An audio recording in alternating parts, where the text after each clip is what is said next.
Hello প্রিয় student, আশা করছি তোমরা সকলেই ভালো আছো এবং সুস্থ আছো।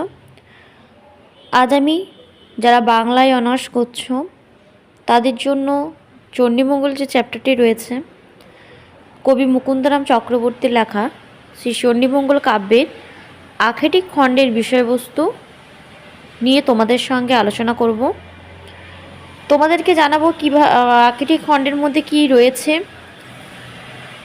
তার আগে জানাই, আমার চ্যানেলে আখেটিক খণ্ড মানে কেন কবি মুকুন্দরাম চক্রবর্তী এই চণ্ডীমঙ্গল কাব্য লিখলেন সে সম্বন্ধে একটা বিস্তারিতভাবে ভিডিও রয়েছে। তোমরা যদি এখনও না দেখে থাকো তো অবশ্যই একবার আমার চ্যানেলে গিয়ে দেখে নিও। ওই ভিডিওটা দেখার পর তোমাদের অনেক সহজ মনে হবে। আজ আমি যেটা তোমাদের বোঝাবো সেটা হচ্ছে চণ্ডীমঙ্গল কাব্যের কী রয়েছে।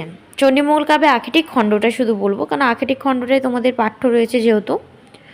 তো আখেটিক খণ্ডের মধ্যে দেখো কী কী ক্যারেক্টার রয়েছে সেসব সম্বন্ধে আমি সব বিস্তারিতভাবে ওই ভিডিওর মাধ্যমে যেহেতু আলোচনা করেছি চরিত্রগুলি, তাই আমি আমার আজকের এই ভিডিওর মাধ্যমে সে চরিত্র সম্বন্ধে তোমাদের কোনো বিস্তারিতভাবে আলোচনা করব না। আজ তোমাদের শুধু আমি একটু বুঝিয়ে দেব। মধ্যযুগের বাংলা সাহিত্যের মঙ্গল কাব্য ধারায় অন্যতম প্রধান কাব্য। এই ধারার হচ্ছে অন্য দুই উল্লেখীয় কাব্য আছে, একটা হচ্ছে মনসামঙ্গল, একটা হচ্ছে ধর্মমঙ্গল। তার মধ্যে এই যে চণ্ডীমঙ্গল কাব্যটি, এটাও কিন্তু খুবই জনপ্রিয় একটা কাব্য।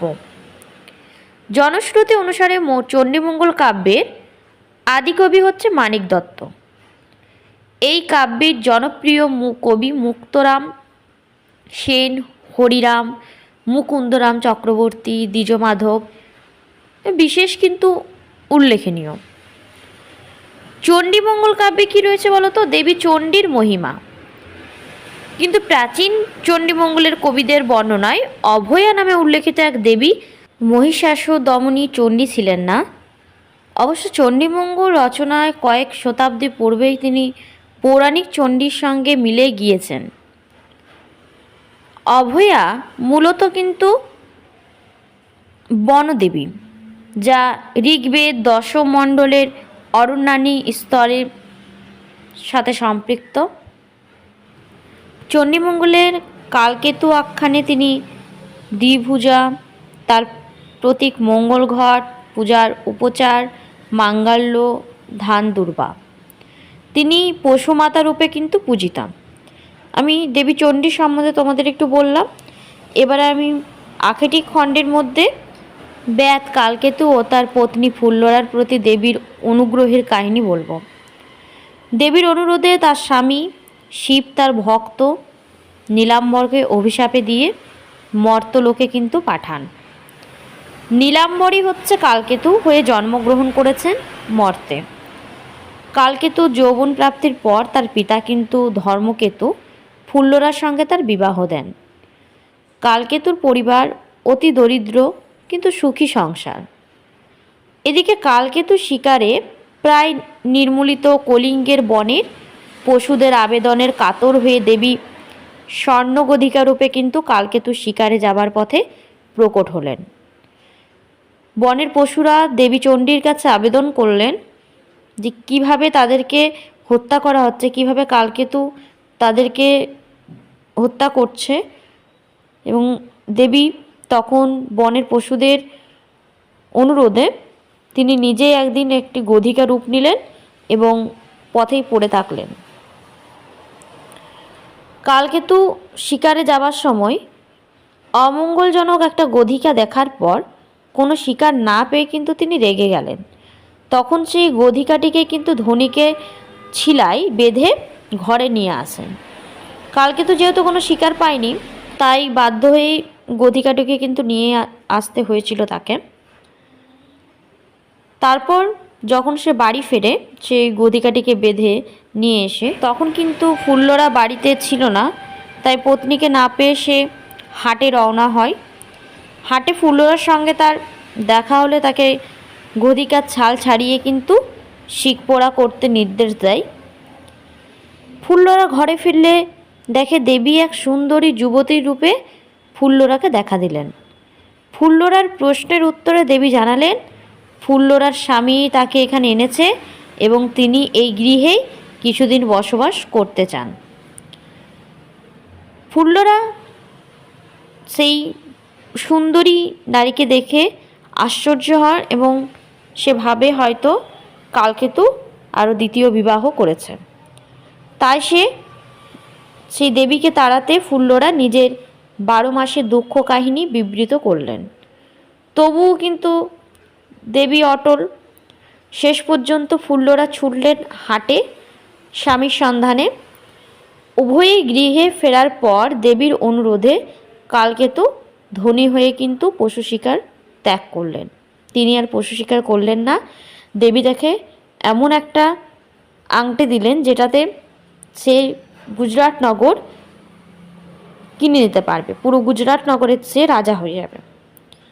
তো বনের পশুরা যেহেতু দেবীর কাছে প্রার্থনা করেছিলেন, কাতর অনুরোধ জানিয়েছিলেন, কি জানিয়েছিলেন তখন বিস্তারিতভাবে আমি ওই ভিডিওর মাধ্যমে সমস্ত কিছু বলেছি, তাই আমি আর বললাম না। আমি এখানে একটু মেন ঘটনাটাই বলে দিলাম। আরও ডিটেলস রয়েছে অনেক কিছুই, যদি তোমাদের সে সম্বন্ধে ভিডিও আছে তো বলবে, আমি আরও তোমাদের ডিটেলসে ভালোভাবে পড়িয়ে দেব। এখানে দেখো তারপর কি হলো, যেহেতু বনের পশুরা দেবীর কাছে প্রার্থনা জানিয়েছেন, তা দেবী কি করবেন, দেবী গধিকা রূপেই কালকেতুর সাথে বাড়ি এলেন এবং কালকেতুকে এবং বাড়ি যখন এলেন তখন গধিকাতে তিনি কি হলেন, তিনি একটা সুন্দরী নারী রূপ ধরলেন। তারপর তো সমস্ত বললামই। ফুল্লরা যাই হোক কেঁদে গেল তার স্বামীর কাছে এবং জানালো যে কাকে তুমি নিয়ে এসেছো এবং কে সে, আরেকবার বিবাহ করেছো কি না। মানে সে ফুল্লরা হয়তো আলাদা রকম ভাবছিল, কিন্তু কালকেতু সমস্ত জানাই এবং দেবীও জানাই সব ঘটনাটা।